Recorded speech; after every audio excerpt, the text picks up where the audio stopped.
l'aime bien parce qu'il symbolise le succès, l'amour de son peuple, parce qu'il a changé mieux que quiconque le visage de son pays pauvre, sans richesse naturelle, théâtre de nombreuses tragédies, dont le génocide le plus sanglant du XXe siècle. On le montre généralement en exemple parce qu'il illustre une constance, un courage à toute épreuve pour donner au territoire sans richesse naturelle qui dirige un visage, une âme, un mindset nouveau, celui de gagneur sans complexe.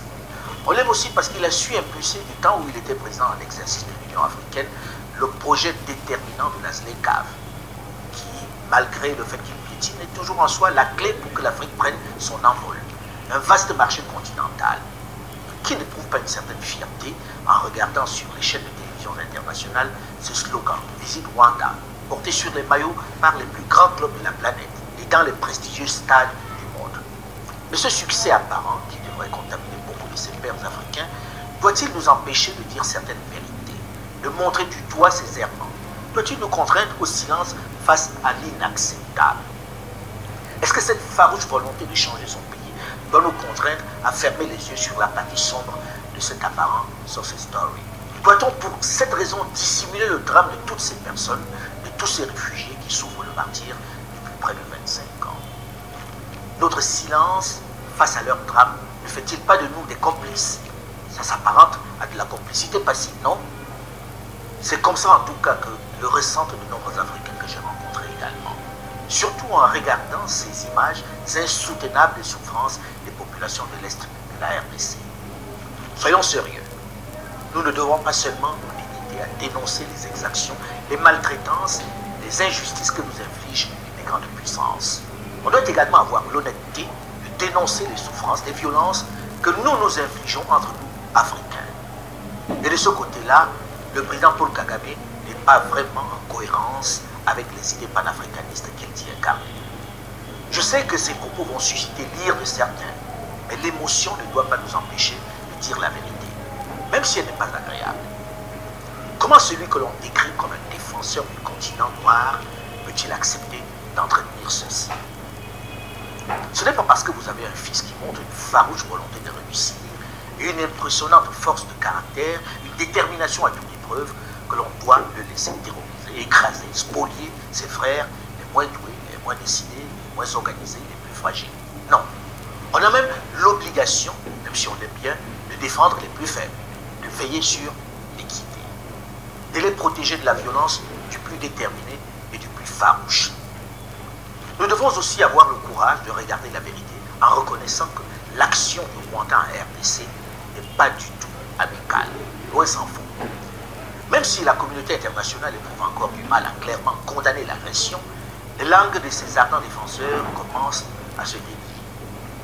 Comme un cadre supérieur de la MONUSCO sur le terrain qui nous confiait, sous le sceau de la confidence, que le Rwanda exagère et qu'il est clairement identifié cette fois encore comme l'agresseur.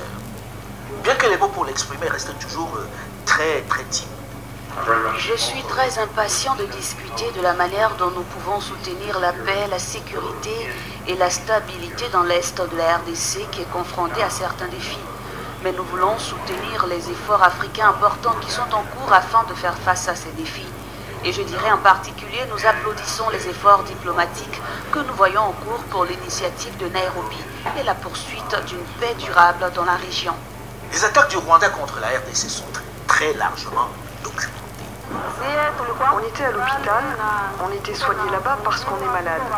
Et on a été surpris par les militaires rwandais qui ont débarqué. Ils ont fouillé partout, ils ont tiré plusieurs balles. C'était le désordre. Alors j'ai fui et je suis rentré chez moi, à la maison. Mais mes enfants avaient disparu. On est parti parce qu'ils tabassaient tout le monde à l'hôpital, sans distinction. L'agression du Rwanda à travers le M23, ce n'est pas une nouvelle chose. Le M23, ce n'est pas un mouvement spontané. Donc, si le mouvement a repris, 10 ans après, il a repris de quelque part. Et donc je crois qu'on ne peut plus continuer à faire la spéculation qui agresse qui. L'agression est claire, il faut la nommer.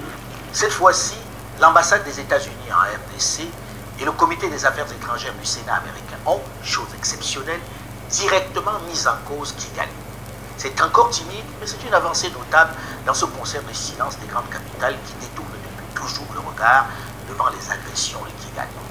Pas question de se lancer dans la condamnation de la victime du génocide de 1994. Le traumatisme est encore vivace.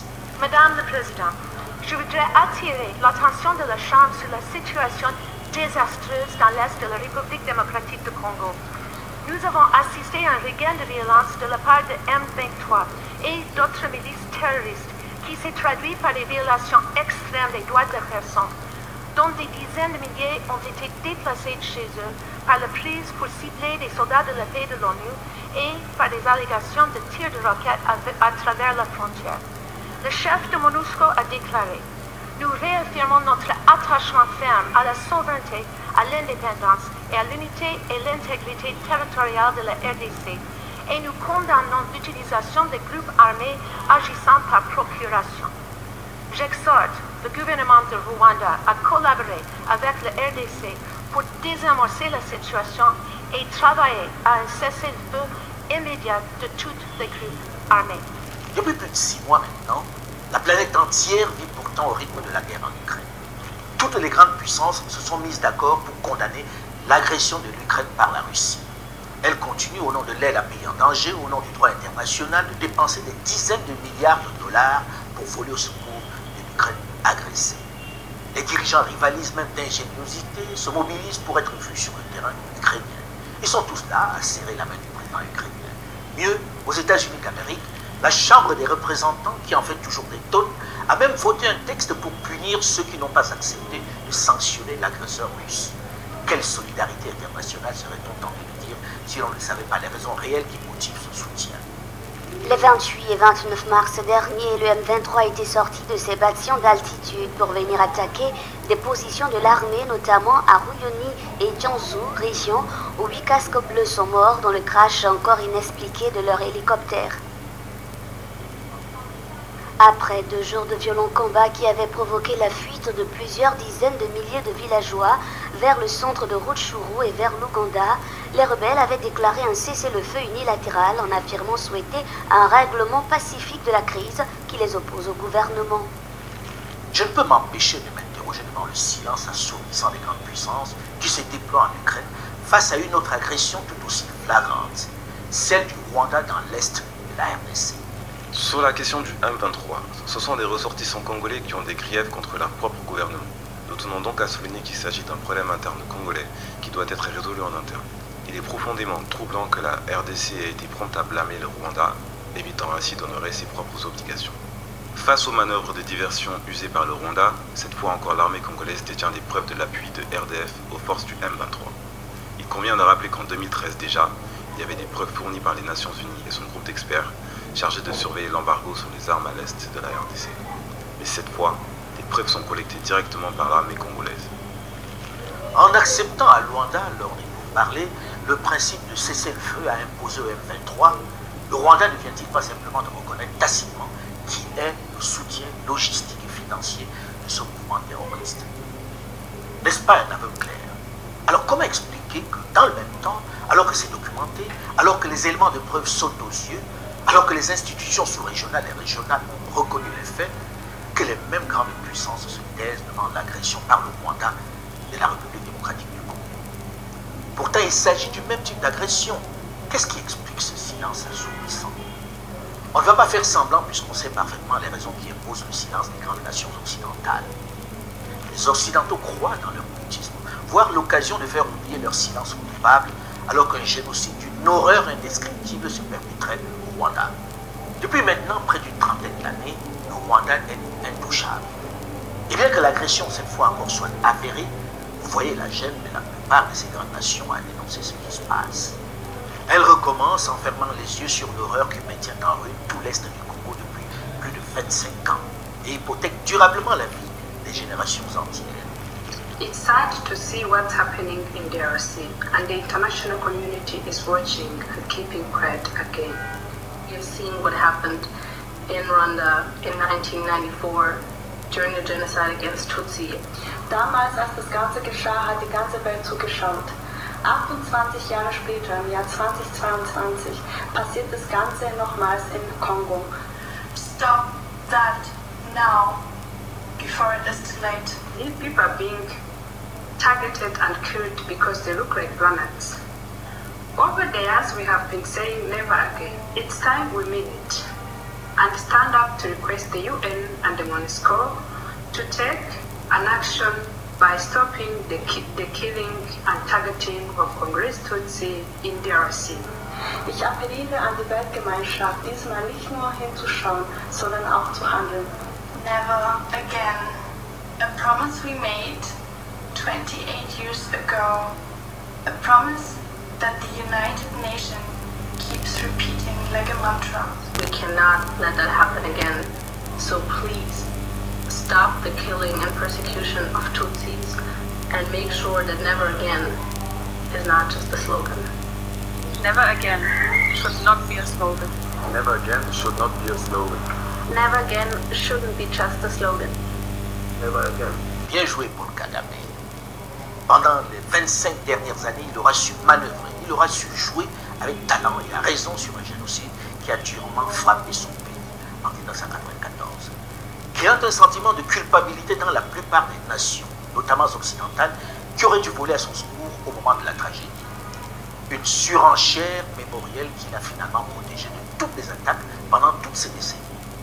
Personne ne peut nier le talent de ce stratège. Tenez, il quitte avec fracas la francophonie pour rejoindre le Commonwealth, en imposant d'ailleurs l'anglais à la place du français dans son pays.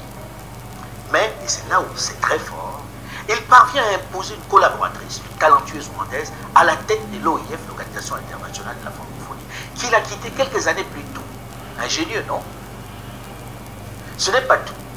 Alors qu'il est aux affaires depuis bientôt 28 ans, sans discontinuer, il devient l'interlocuteur privilégié des grandes nations occidentales qui lui ouvrent leurs portes et leurs chéquiers. Personne n'ose lui parler de droits de l'homme ou d'alternance. Ça force l'admiration, non? Ça change de nos présidents qui se plient au moindre coup de poutoire des dirigeants occidentaux. Il a réussi à renverser l'ordre établi. Il a su se faire respecter, tout simplement. You've said that Rwanda is like one giant prison, but you yourself worked with President Kagame. Has he changed, or has your opinion of him changed since the days when you worked for him? The man that I knew also changed, because you remember we're originally with the vision of transforming Rwanda. In the process, of course, we fought a civil war and we ended up gaining political power in Rwanda. And with time, that vision slided into Kagame becoming one guy who actually is the party, is the government, is the military, is the intelligence, is the legislature, is the executive, is everything in Rwanda.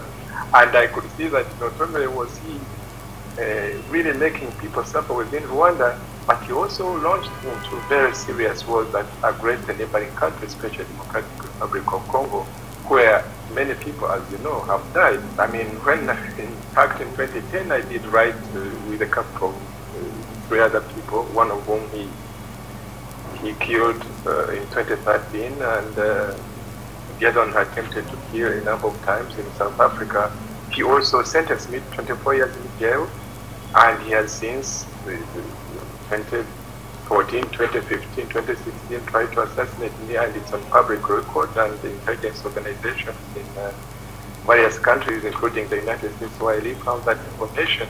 And so, yes, criticizing Kagame means that you have only 3 options: either to flee the country, or to be in jail, or to keep silent in the country. But even when you leave the country and go far away from him, he has a long arm in which he pursues you with a lot of passion, and sometimes he succeeds.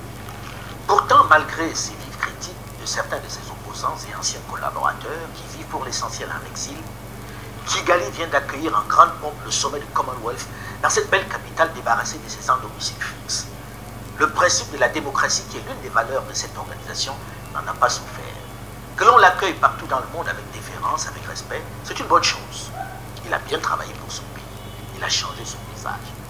Mais, sincèrement, ce drame de 1994 que l'on déplore tous, que l'on ne souhaite plus jamais vivre en Afrique, l'autorise-t-il à occuper pendant toutes ces années, à déstabiliser pendant toutes ces décennies, dans le silence de la communauté internationale, l'Est de la RDC? C'est vrai que le génocide de 1994 a fait beaucoup de morts au Rwanda. Mais c'est vrai aussi que par la suite, le Rwanda et les groupes armés parfois suscités par lui ont aussi fait beaucoup de morts en RDC. Dommage que ceux de la RDC ne bénéficient pas de la même compassion, alors qu'on les évalue selon les rapports fiables des Nations Unies à 8 à 12 millions. En réalité, pour bien comprendre cette situation ubuesque dans l'Est de la RDC, qui oppose un géant de la taille de l'Union européenne à un petit poucet dont la superficie n'est même pas celle de la capitale Kinshasa, il faut absolument, j'allais dire, comme d'habitude dans ce type de situation, s'appuyer sur l'histoire. Elle nous éclaire beaucoup mieux. Je vais vous épargner de remonter jusqu'au début du XXe siècle où, après la défaite de l'Allemagne dans la Première Guerre mondiale en 1917, ces colonies ont été partagées aux vainqueurs. Ainsi, pendant que le Togo et le Cameroun étaient remis à la France et à la Grande-Bretagne, le Rwanda et l'Urundi étaient remis à la Belgique, qui va la fondre d'abord dans le Congo. Remonter jusque dans ces périodes serait trop long. On va se contenter de remonter seulement à 1997, puisque l'histoire semble se répéter. Vous pouvez d'ailleurs revivre dans le détail cette histoire du Congo dans ce coffret vidéo Archives d'Afrique consacré à Laurent Désiré Kabila. Il remonte le temps et fait mieux comprendre ce qui se passe depuis les indépendances dans cette région de l'Est du Congo. Vous pouvez vous le procurer sur le site archivesdafrique.com ou dans le point de vente de l'hôtel Sontani à Kinshasa, en RDC. Lorsqu'en 1997, le président Paul Kagame et son homologue ougandais Yoweri Museveni choisissent Laurent Désiré Kabila pour prendre d'assaut le régime du président fondateur, le maréchal Mobutu Sese Seko Kuku Wazabanga, l'objectif principal pour les deux chefs d'État est de sécuriser leurs frontières où se sont réfugiés un nombre important des génocidaires, les anciens phares, les forces armées rwandaises, les fameux FDLR, mais également les réfugiés qui ont survécu au massacre dans les camps à la frontière zaïroise. Il s'agit donc d'abord de sécuriser toute la bande de la frontière Est. L'inexorable montée de l'Aftel vers Kinshasa, qui traverse tout l'Est du pays volant de victoire en victoire, va considérablement changer les objectifs. Les dirigeants rwandais rencontrent dans cette région un extraordinaire trafic qui existait déjà et qui était tenu par des aventuriers de tout poil venus des quatre coins du monde. Ils vont eux aussi se mettre à table. La région est particulièrement riche en minerais. Il faut en profiter. C'est d'ailleurs l'une des raisons qui, dès 1998, va diviser les alliés de la conquête du pouvoir de Kinshasa.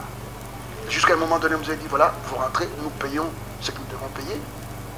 En fait, quand vous avez demandé, d'abord c'était aux Angolais, sans qu'ils commettent une seule gaffe, sans qu'ils réclament un seul centimètre de la portion congolaise, un seul centimètre des mines. Les Angolais sont partis.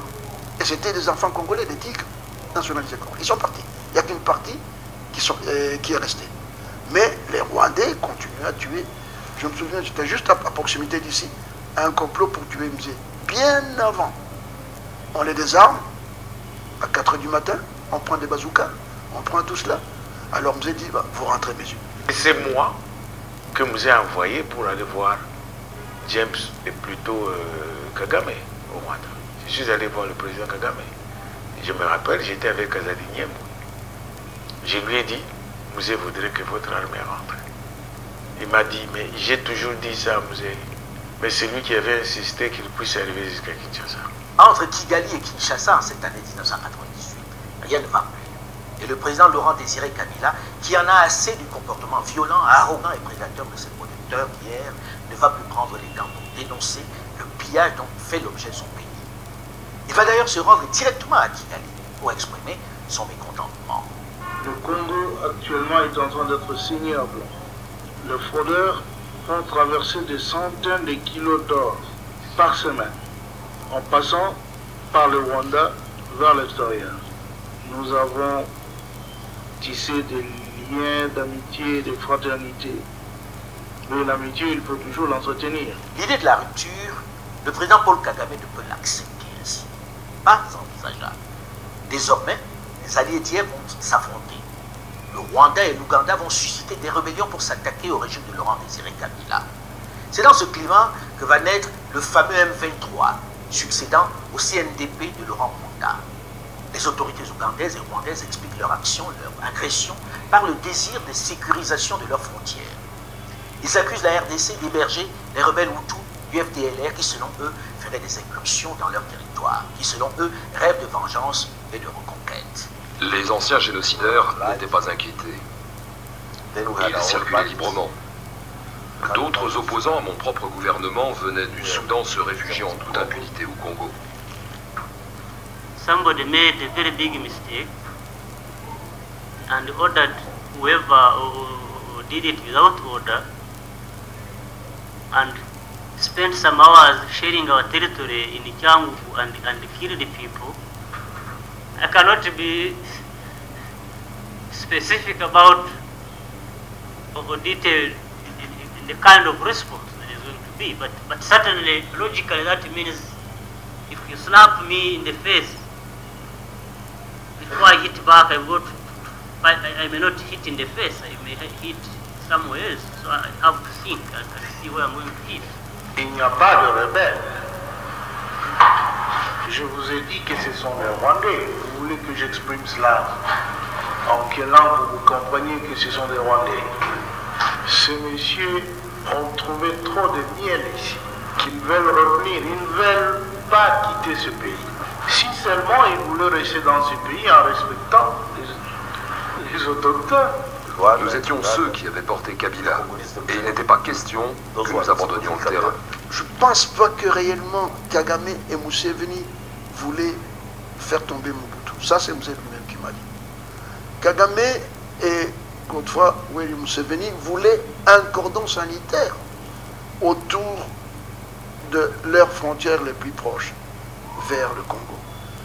Avec quel but? C'est pas simplement un mur pour endiguer les raz-de-marée des Interamwe qui n'avaient pas le moyen pour entrer au Rwanda. C'était plutôt des richesses naturelles.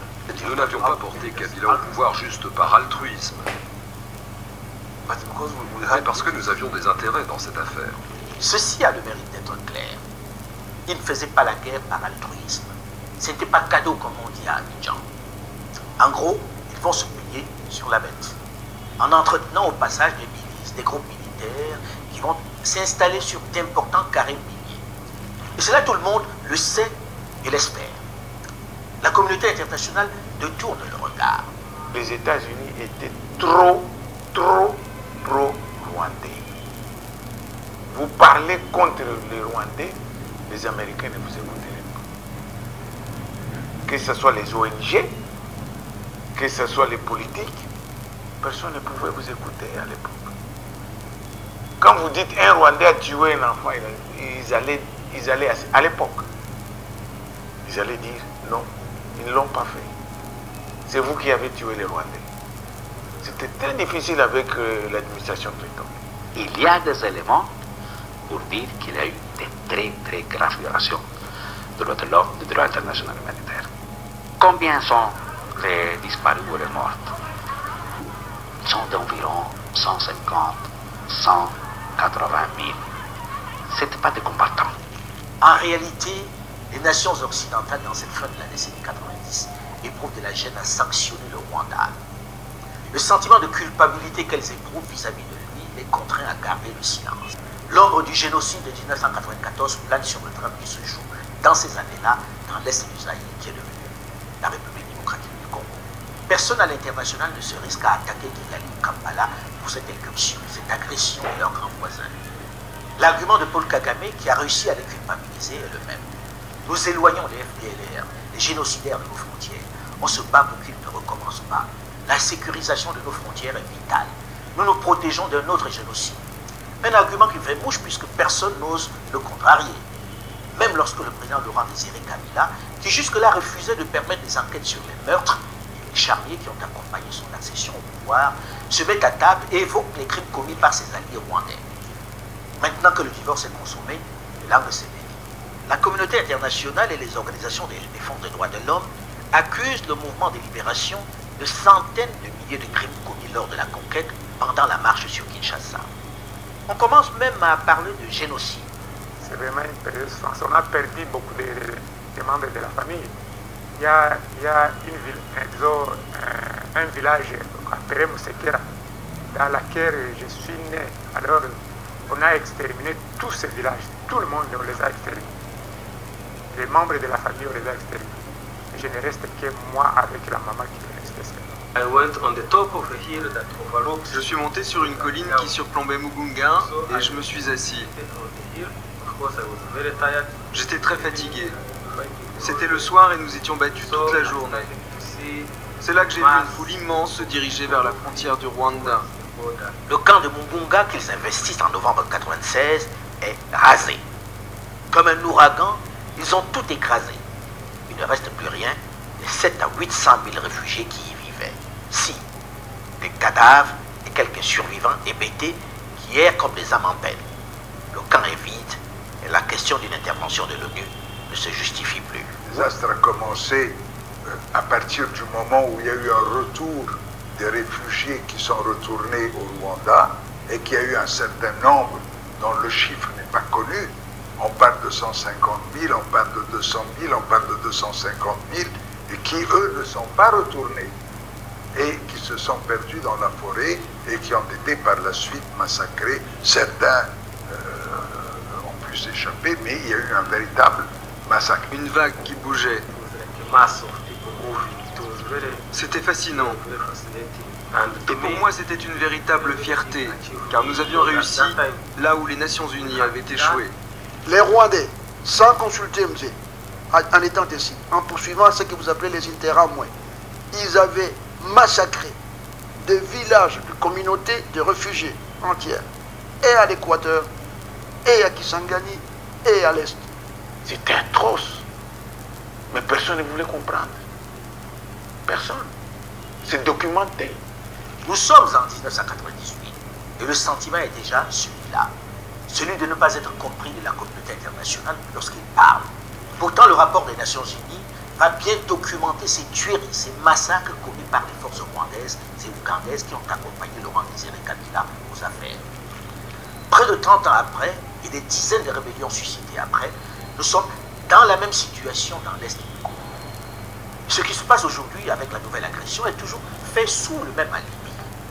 Le Rwanda, qui entre-temps s'était fâché avec son partenaire ougandais, s'est réconcilié avec lui. Et ils évoquent le même argument. Ils se protègent des FDLR actifs au Congo qui menacent leur sécurité. Un problème qui est très largement surestimé, puisque les FDLR ne représentent pas une menace très significative. L'autre raison qui est sans doute plus importante, c'est en effet le contrôle de certaines zones et de certaines ressources naturelles via des groupes armés qui servent en fait de sorte de gardiens ou de milices pour contrôler des zones où il y a des échanges commerciaux importants. Parler des zones où il y a des minerais. Où il y a des minerais, mais aussi où il y a du bois. Enfin bon, la fraude de minerais a été très documentée entre la RDC et le Rwanda, a été très documentée depuis de nombreuses années, donc ça c'est bien connu. Mais il y a aussi des questions de bois, d'autres ressources naturelles qui se posent. Les liens sont historiques. On parlait du CNDP dans votre reportage et du M23 avant, en 2012. Et à cette époque, en effet, le M23 a été soutenu par le Rwanda et l'Ouganda. Et donc il y a ce premier lien historique. Le deuxième, il est géographique, c'est-à-dire que le bastion du M23, d'où ils ont lancé leur offensive, est à la frontière entre le Congo et l'Ouganda, est très proche du Rwanda. Et en fait, les services ougandais et rwandais ne peuvent pas ignorer ce que fait le M23, et notamment quelle est sa ligne d'approvisionnement logistique qui passe nécessairement par là. En réalité, chacun est conscient du fait que l'influence des FDLR, si vraiment elle existe, ne représente pas une menace réelle pour le Rwanda, non. Il a toujours mené une politique après son désengagement de l'armée rwandaise il y a maintenant plus de 20 ans, il a toujours mené une politique de zone d'influence par l'intermédiaire de groupes armés. Et donc ça a été le CNDP, et puis après le M23 et d'autres d'ailleurs, le M23 n'est pas le seul. Ce qui se joue ici est très clairement lié aux richesses minières dont regorge le sous-sol de l'Est de la RDC. Cela ne trompe personne.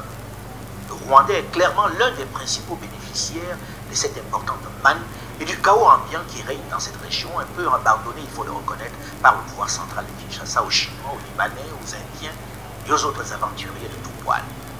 Soyons sérieux. Lorsqu'on sait que le Rwanda est classé parmi les producteurs mondiaux d'or, alors qu'on sait qu'il ne possède même pas une mine d'or, on se demande d'où il tire son or. Figurez-vous que l'or est le principal produit d'exportation du Rwanda. 637 millions de dollars par an. Cet or est pour l'essentiel vendu aux Émirats Arabes Unis. Or, il n'existe dans aucun document du ministère congolais de mines une trace d'exportation d'or vers le Rwanda. Ce qui signifie très clairement que l'or arrive au Rwanda illégalement.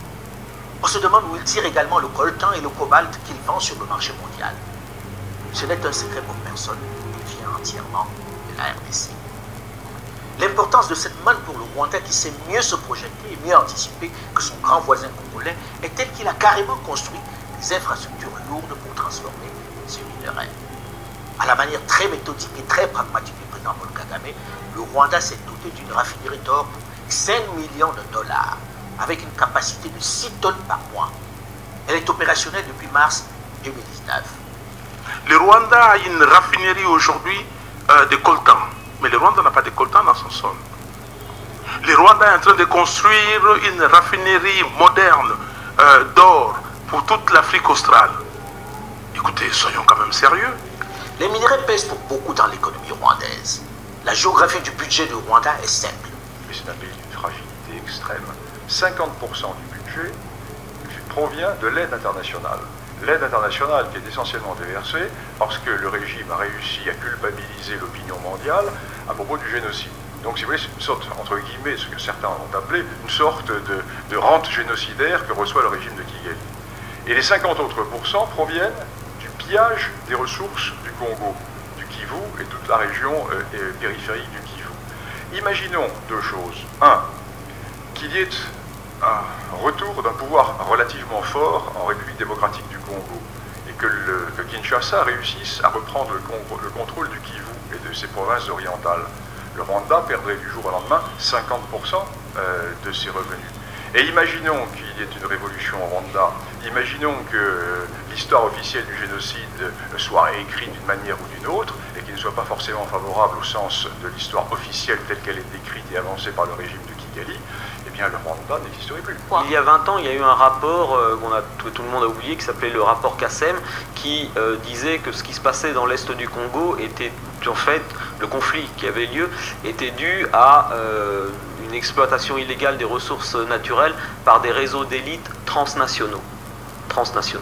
Voilà, tout était dit il y a 20 ans déjà. En réalité, lorsqu'on y pense, qui a vraiment intérêt à ce que la RDC soit un pays en paix? Qui a intérêt à ce que l'Est du pays soit une zone normale, sans guerre, pacifiée? Hormis cette année de la terre, pas grand monde. Ce chaos ne profite pas seulement aux Rwandais, non. Il profite à beaucoup de monde. Il profite aux grandes firmes internationales qui opèrent dans le domaine minier, qui ne sont soumis à aucune règle, à aucune loi stricte ici. Qu'il s'agisse du secteur industriel ou du secteur artisanal. Il profite aux firmes comme Anglo Gold ou entre autres Glencore, qui vient d'ailleurs de reconnaître devant la justice américaine des actes de corruption de fonctionnaires au Cameroun et à qui il n'arrive rien de spécial, qui continue d'opérer en toute quiétude au Congo. On imagine la pratique dans cet environnement brumeux. Il profite aux Chinois, aux Indiens, aux Libanais qui, dans le secteur artisanal, ont trusté le secteur.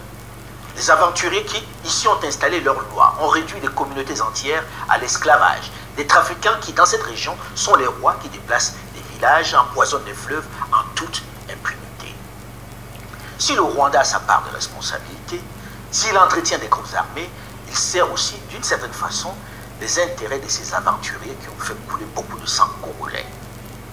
Mais si certains, comme on peut le voir, sont incriminés, sont responsables, dans le chaos et la pauvreté qui règnent en RDC, il faut reconnaître que les Congolais eux-mêmes sont les principaux responsables de cette situation.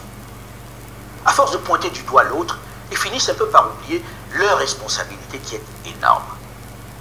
Comment expliquer qu'un pays de la taille de l'Union européenne soit ainsi mis à mal par un petit voisin qui n'a même pas la superficie et la population de la seule capitale Kinshasa? C'est qu'il y a bien un gros souci en interne. La division qui prévaut sur place est l'une des causes. Ce n'est pas un phénomène propre au seul Congo, malheureusement, mais les rivalités, les affrontements, les divisions ethniques sont particulièrement nombreuses et vivaces ici. Au Congo, on se définit trop souvent d'abord comme du Katanga, du Kasaï, de l'Ituri, du Maniema ou de l'Équateur, avant d'être simplement congolais. Des particularismes provinciaux qui ont embrasé le Zaïre moins de 5 jours seulement après son indépendance qui perdure. On espère que la jeunesse congolaise, qui a une vraie conscience panafricaine, va savoir transcender ces divisions d'un autre temps qui fragilisent leur pays. Par ailleurs, si les autres, j'entends par là les grandes firmes internationales et les voisins, ont eu l'opportunité de déstabiliser le pays, c'est toujours avec la complicité des nationaux. La corruption à RDC est endémique. Derrière chaque Chinois, chaque Libanais, bref, chaque minier qui se cache dans l'artisanat, il y a un député, un ministre, un officier de l'armée ou un politique. Je pense que l'Est du pays, on n'a jamais eu la volonté d'en finir. Parce que j'avais parlé des armes. Écoute, c'est que les M23 et même métissés, m'ont dit, au sein de Malaba, vous êtes toujours là à dire le Rwanda nous approvisionne en armes, l'Ouganda nous approvisionne en armes. Et si on vous disait qu'un des plus gros fournisseurs en armes, ce sont les FARDC. J'ai sursauté. Et ils m'ont dit oui, lorsque des cargaisons d'armes quittent Kinshasa, nous sommes au courant. L'itinéraire que ça va prendre. Et puis quelque part, on se met à tirer en l'air, on tire, ils laissent la cargaison et ils repartent et nous prenons. Donc on sait très bien. D'ailleurs, vous avez vu que même dernièrement en Ituri, il y a des officiers qui ont été jugés et condamnés. Donc il y a eu, j'espère qu'il n'y en a plus, de cercles criminels au sein des FARDC. Et si vous causez avec, à l'époque, je crois il était major Chimangu, colonel Chimangu, maintenant général Chimangu, je crois que vous le connaissez. Eh bien, lorsqu'il luttait contre Kunda Batoire et Bosco Taganda, j'étais souvent en coma. Il leur arrivait qu'ils reçoivent le contre-ordre juste au moment où ils devaient mener le coup fatal, le coup décisif. Des ordres venaient de Kinshasa et on leur disait vous arrêtez là. C'est vrai que lorsque nous avons été sur le terrain à l'Est pour le tournage du documentaire consacré au mines du Congo, à chaque fois que nous rentrions dans une concession, dans une mine, le Chinois, le Libanais et tous les aventuriers qui se retrouvent en RDC, qui ont contourné toutes les règles pour s'approprier des mines, se dépêchaient d'appeler leurs pontes, leurs protecteurs à Kinshasa. Certains n'hésitaient d'ailleurs pas à nous menacer en nous rappelant qu'ils ont des soutiens importants dans la capitale, des personnes tout en haut qui vont nous écraser. Pendant ce tournage, nous avons plus eu maille à partir avec les grands pontes du régime, les notables locaux, qu'avec les étrangers. Les plus gros risques encourus étaient avec les Congolais. Dans chacune des mines qui appartenaient aux Chinois et aux étrangers, nous avons rencontré des militaires qui les gardaient, des FARDC. On dit d'ailleurs au Congo que chaque député ou chaque homme politique a son Chinois. Parfois, je me demande si ce n'est pas chaque Chinois qui a son politique ou son général. Figurez-vous que certaines des mines chinoises qui avaient été fermées par l'autorité du Sud Kivu après notre dénonciation ont été rouvertes sous la pression des autorités de Kinshasa, au mépris de toutes les règles. Ils n'ont rien à craindre du jeune gouverneur du Sud Kivu qui, malgré sa bonne volonté, semble avoir les mains liées. Ils peuvent polluer sans gêne et vendre leur or sans tracas. Et eux le vendent directement en Chine. Pas de statistiques possibles. Quand on regarde les chiffres, par exemple, quand vous prenez les statistiques de l'année passée, où que ce soit le Rwanda ou le Burundi, où ils ont exporté, je crois, plus de 300 tonnes, où ils ont raffiné dans les raffineries, que ce soit en Ouganda ou à Kigali, il y a de quoi se poser une question. En réalité, les autorités provinciales et nationales congolaises ont eux aussi une grande part de responsabilité dans cette situation de paupérisation dans l'Est du Congo. L'or, le coltan et le cobalt qui traversent la frontière pour être vendus sur le marché par le Rwanda n'est pas que le fait des autorités de Kigali. Au regard de la fiscalité minière complètement obsolète qui accourt dans cette région, la plupart des miniers congolais, dans le secteur artisanal, ont plus intérêt à aller vendre leur or ou leur coltan au Rwanda ou en Ouganda. La fiscalité y est attractive, mais difficile de le faire évoluer du côté du Congo. Si un comptoir devrait avoir 1 kilo d'or, et qu'on doit l'obliger, n'est-ce pas, à payer 5% de la valeur expertisée, et qu'en traversant dans les pays les plus offrants, où la taxe déjà est de 0,4, en d'autres termes, il a déjà 4,6 qu'il gagne. C'est-à-dire qu'il gagne 4 fois plus en vendant chez le voisin que sur place. Exact. Si l'influence des autres est aussi néfaste en RDC, c'est bien parce que ces pays étrangers, ces multinationales, ont trouvé un terreau fertile. C'est parce que la corruption est endémique au Congo. En réalité, le principal souci est celui de la corruption de l'élite nationale. C'est eux qui, pour la plupart, ont vendu leur pays. C'est eux qui ont permis de faire de leur population des esclaves. C'est le grand chantier auquel se trouve confronté le président Félix Tshisekedi Tshilombo. Le Congo, depuis des décennies, est entré dans une forme d'habitude du mal. Donc la corruption était devenue banale, on l'a banalisée. Endémique. Mais vous savez, endémique.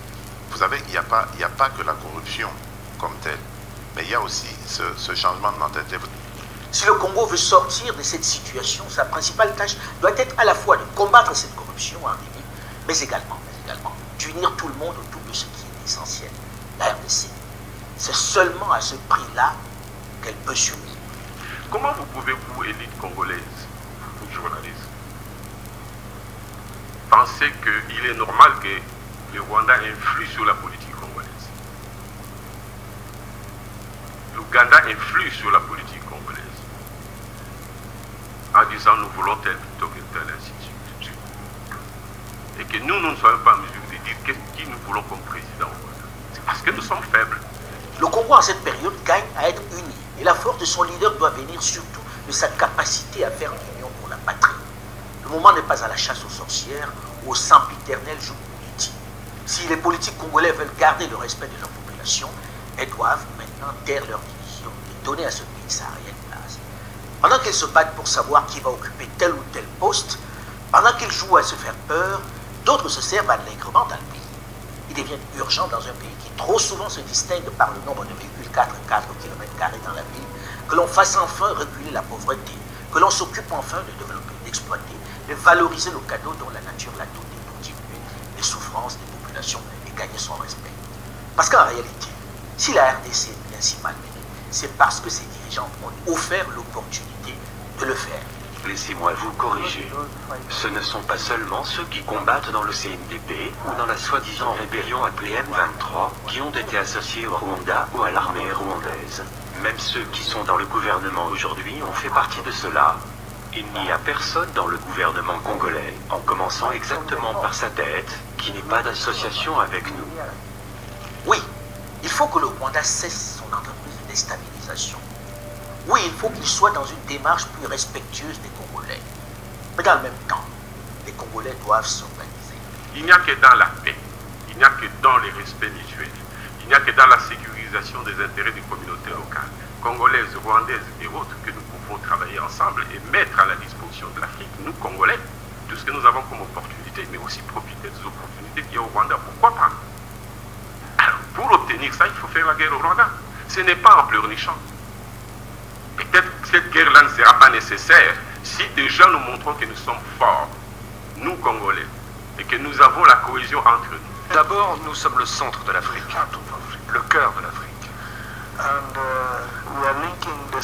Nous faisons le lien entre le sud, le nord, l'est et l'ouest.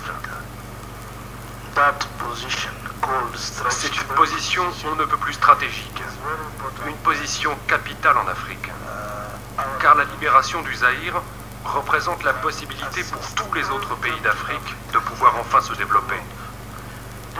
Vous savez, ce pays a depuis toujours été un frein au développement de la région, une sorte de base arrière à partir de laquelle il est possible de déstabiliser tous les pays voisins. On peut ne pas être d'accord avec ces idées, mais sur ce point, il a raison. Il faut que les jeunes Africains en général prennent conscience d'une chose importante. Que l'on soit de l'Ouest, de l'Est, du Nord ou du Sud, la République démocratique du Congo revêt une importance capitale dans le remède de l'Afrique. Tant qu'elle est dans cette situation de chaos, de désordre, rien ne démarrera de façon efficiente. Pourquoi? Parce que, comme le disait Frantz Fanon, l'Afrique a la forme d'un revolver dont le Congo est la gâchette. La RDC possède à elle seule toutes les richesses dont le continent a besoin pour prendre son envol. C'est un concentré de toutes les ressources nécessaires. Premier producteur mondial de cobalt, avec ses 74 000 tonnes chaque année, il fournit 70% de ce minerai essentiel dans la fabrication de batteries pour voitures électriques. Premier producteur africain de cuivre, avec plus d'1 million de tonnes par an. Le Congo est assurément, comme on dit, un scandale géologique, puisque la liste de ces minéraux est longue et importante. Diamants, près de 19 millions de carats par an. Or, 23 000 kilos par an.